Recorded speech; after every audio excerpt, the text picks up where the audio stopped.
Assalamualaikum warahmatullahi wabarakatuh. Apa kabar teman-teman semua? Kembali lagi dengan Ibu Eva Puspitasari. Pembahasan kali ini masih tentang sistem peredaran darah dengan submateri alat peredaran darah. Alat peredaran darah atau organ peredaran darah pada manusia terdiri dari jantung dan pembuluh darah.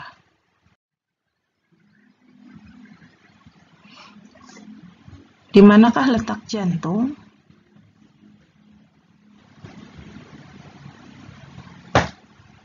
Pada manusia, jantung terletak di dalam rongga dada, yaitu di antara kedua paru-paru. Jantung berbentuk seperti kerucut yang terbalik dengan ujung tumpul di bawah dan agak miring ke sebelah kiri. Pada manusia, ukurannya sekitar satu kepal tangan pemiliknya dan beratnya sekitar 220 sampai 260 gram. Jantung merupakan organ berongga yang mempunyai 4 ruangan.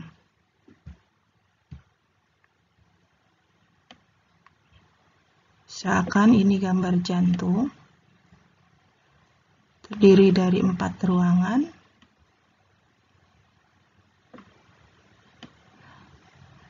Pada jantung, itu seperti cermin dengan diri kita. Jadi, kalau kita melihat sebelah kanan, maka gambar jantung adalah sebelah kirinya.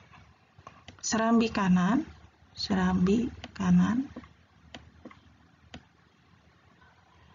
bagian atas. Serambi kiri,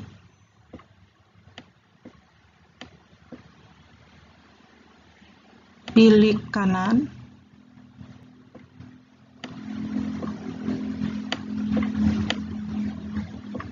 dan ini bilik kiri. Oke, lihat. Sebelah kanan Anda adalah sebelah kirinya jantung.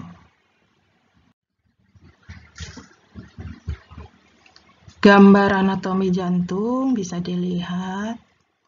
Ini adalah serambi kanan, darah masuk ke jantung, masuk ke dalam serambi kanan. Kemudian ini adalah bilik kanan.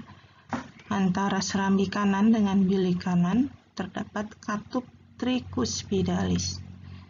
Katup ini mencegah darah balik lagi ke serambi. Kemudian ada serambi kiri. Ini serambi kiri dan bilik kiri.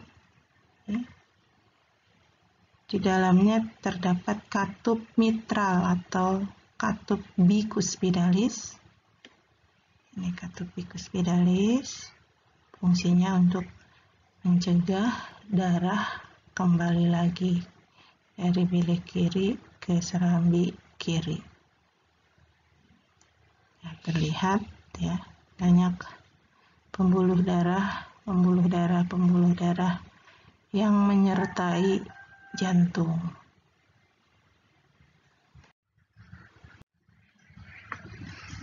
Mekanisme kerja jantung.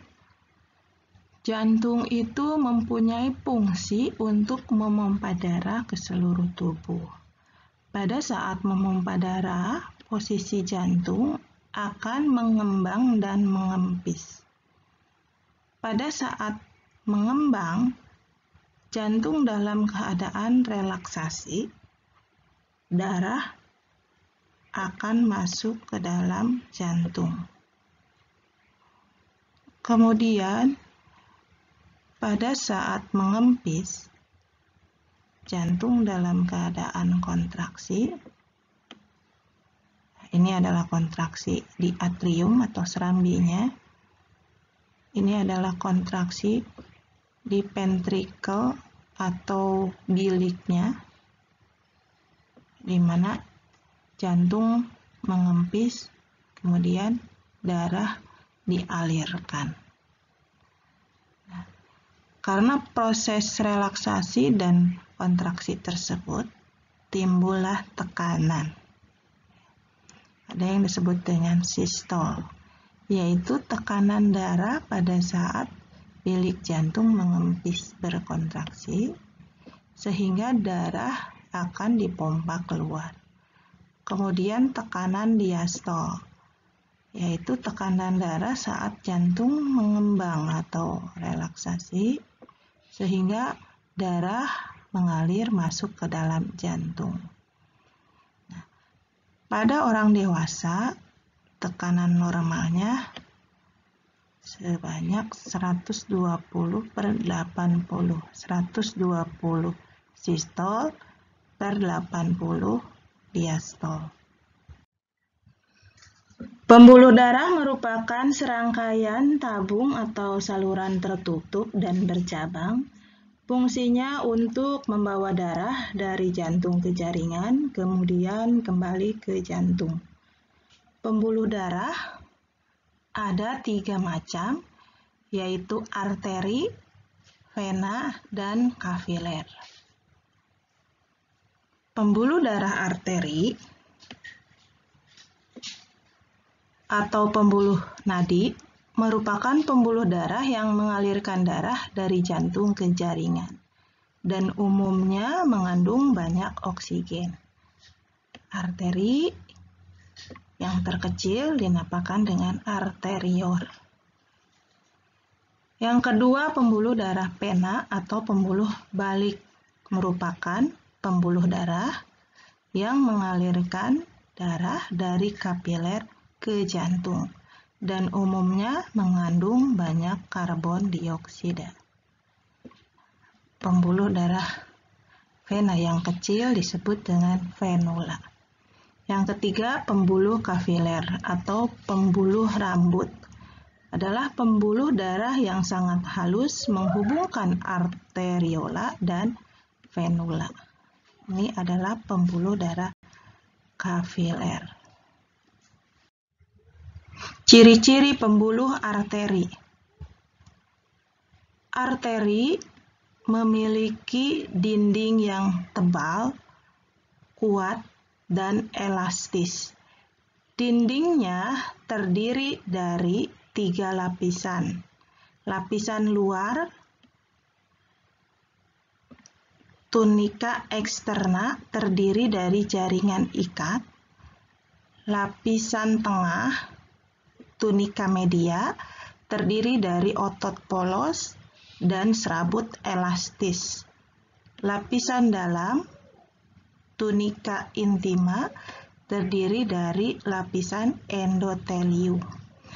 Arteri letaknya ada tersembunyi lebih ke dalam. Jika diraba, akan terasa denyutannya. Umumnya arteri mengandung oksigen, kecuali arteri pulmonalis. Arteri memiliki satu katup dekat jantung, yaitu katup aorta. Tekanannya kuat. Jika terluka, darah akan memancar. Ciri-ciri pembuluh darah vena. Vena memiliki dinding yang tipis dan tidak elastis. Dindingnya terdiri dari 3 lapisan. Bagian luar, tunika eksterna, terdiri dari jaringan ikat fibrosa.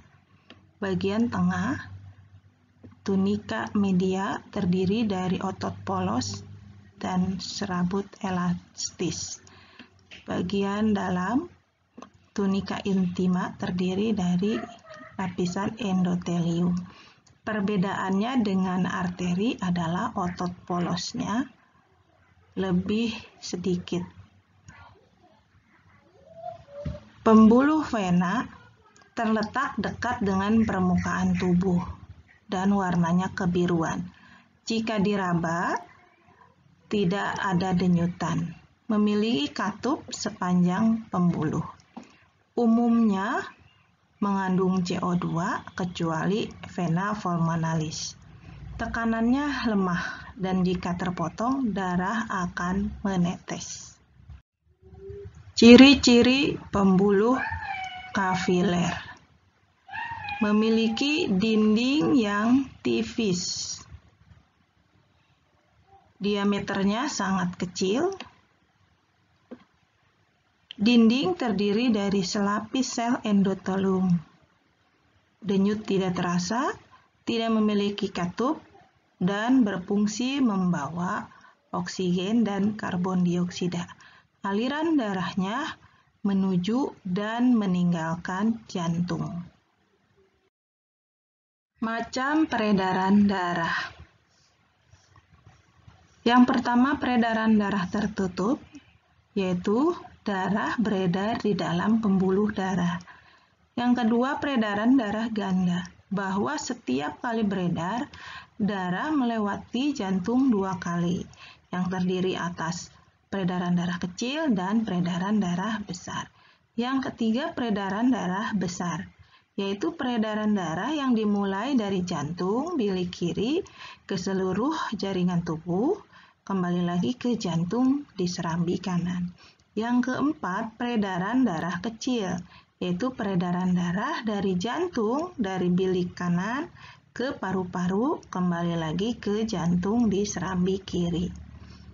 Mekanismenya untuk peredaran darah, darah dari seluruh tubuh yang banyak mengandung CO2 akan masuk ke dalam serambi kanan. Tubuh bagian atas masuk ke serambi kanan melewati vena cava superior. Tubuh bagian bawah masuk ke jantung ke serambi kanan lewat vena cava inferior. Dari serambi kanan melewati katup tricuspidalis akan masuk ke bilik kanan. Nah, dari bilik kanan darah akan dipompa oleh arteri pulmonalis menuju ke paru-paru. Sini menuju ke paru-paru. Di paru-paru, darah dari seluruh tubuh yang banyak mengandung CO2 ditukar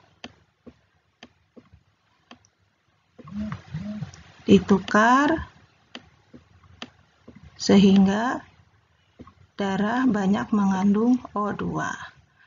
CO2-nya akan dilepaskan lewat pernapasan.